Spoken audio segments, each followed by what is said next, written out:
Chapter 13, Transforming.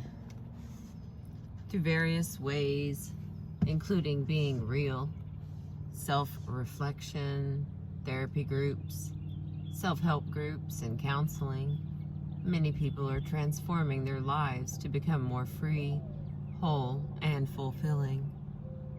Transformation is a changing of form, a forming over, a restructuring.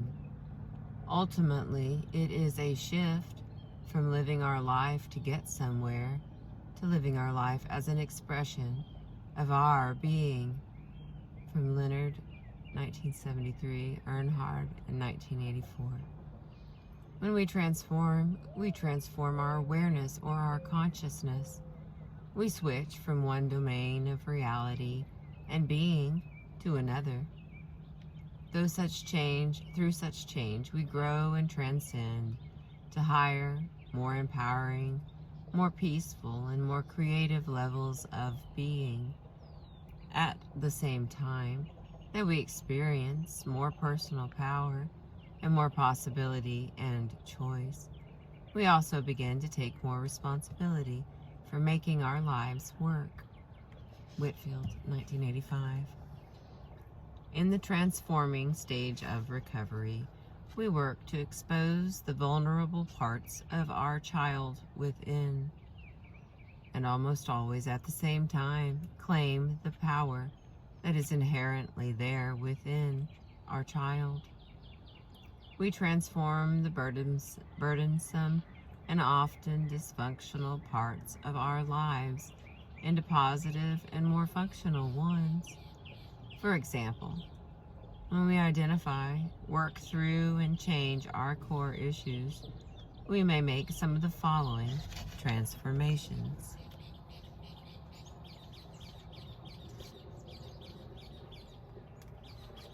Let's see, we've got another chart here, so I'm going to bring it around. There's our chart. Recovery issues, and then what they're transformed into. Grieving past issues and current issues is transformed into grieving current losses.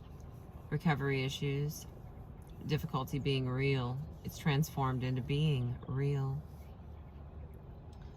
Making such changes in our lives may not come easily.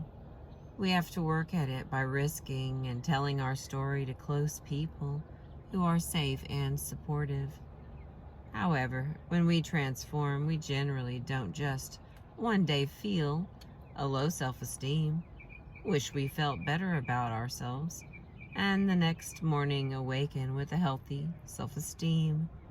Rather, there are specific steps in this kind of life-changing work.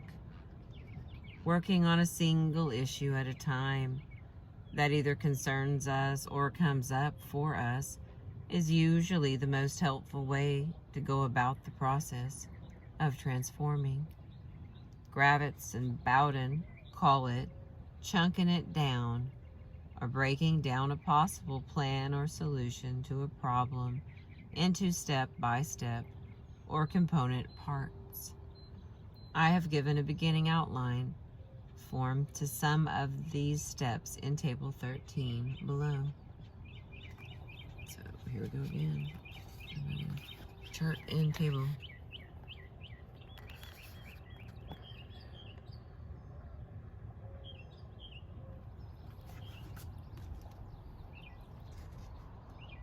Joan was a 33-year-old woman who worked on the core issue of neglecting her own needs. As long as she could remember, she nearly always focused on other people's needs and would end up neglecting her own. She had developed a pattern of finding particularly needy people to associate with, which helped her to focus on others. In group therapy, she said, "For now, I never really knew I had any needs. The whole idea was foreign to me, but I'm beginning to see that I do. The need I'm working on right now is being able to relax and have fun. Even that word, working, may sound funny for this issue, but that's what I'm doing. I'm always so serious, and I don't even know what it's like to let my hair down and have fun. I guess I never got to learn to be a kid and to play as a kid. I was always super responsible. My counselor gave me an assignment to take 30 minutes each day and just play, relax, or have fun. And she wants me to do that for an hour each day on Saturdays and Sundays. I'm not sure I can do it, but I'm trying it. After doing it the first day, I forgot about it for the next 5 days, so I see that I'm resisting it. By breaking down the process of getting needs met into first realizing that we have needs and then beginning to identify them, we begin to work through the issues of our neglecting our needs. Accomplishing just these steps regarding our needs may take several months or longer.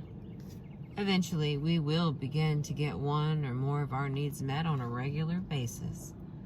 With increasing awareness and continued work upon and attention to our needs, we will have transformed our lives so that we now actually get our needs met most of the time.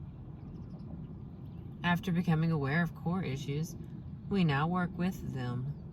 Becoming more aware, we act on what we experience, calling things for what they are. We learn to respect our own internal monitoring system, our senses and reactions. Ignoring or neglecting this crucial part of us is now a thing of the past. We are open to our feelings, senses, and reactions, all an important part of our real self. When useful, we call into play the share, check, share process described above. We share a little at a time and then check the other person's response. If we sense that they are listening and have heard us, are being real with us, and are not going to reject or betray us, we can choose to share some more and then check again. Breaking free of being a victim.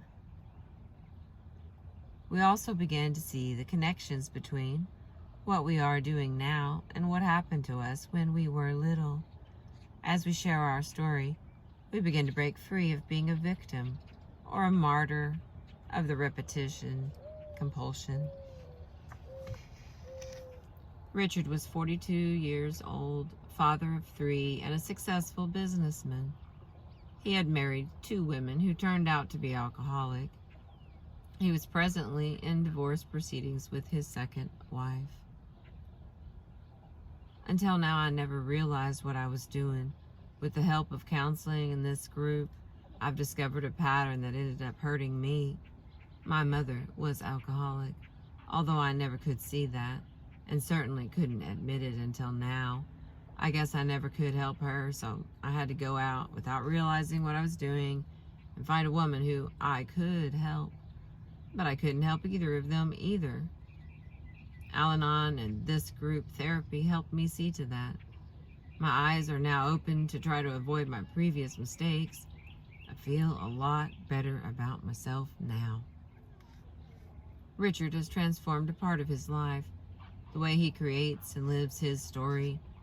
What he has transformed are his awareness, actions, and behaviors.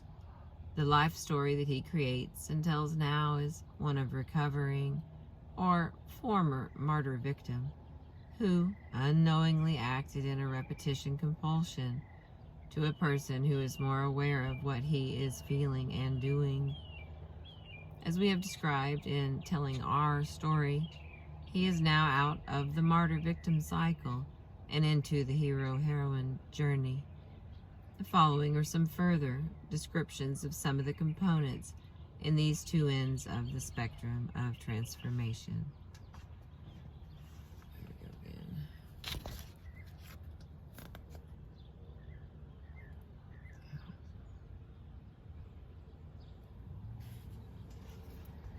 In the martyr victim cycle, we got the false self, self-contraction, there and then, unfinished business, few personal rights, stagnation, regression, sharing little, same story, repetition compulsion, impulsive and compulsive, most is unconscious and unaware stuckness. In the hero-heroine's journey, true self-expansion, here and now, finished and finishing business, many personal rights, growth, sharing as appropriate, growing story, telling our story, spontaneous and flowing, much is conscious, progressively aware, becoming and being. Oh my goodness, it continued.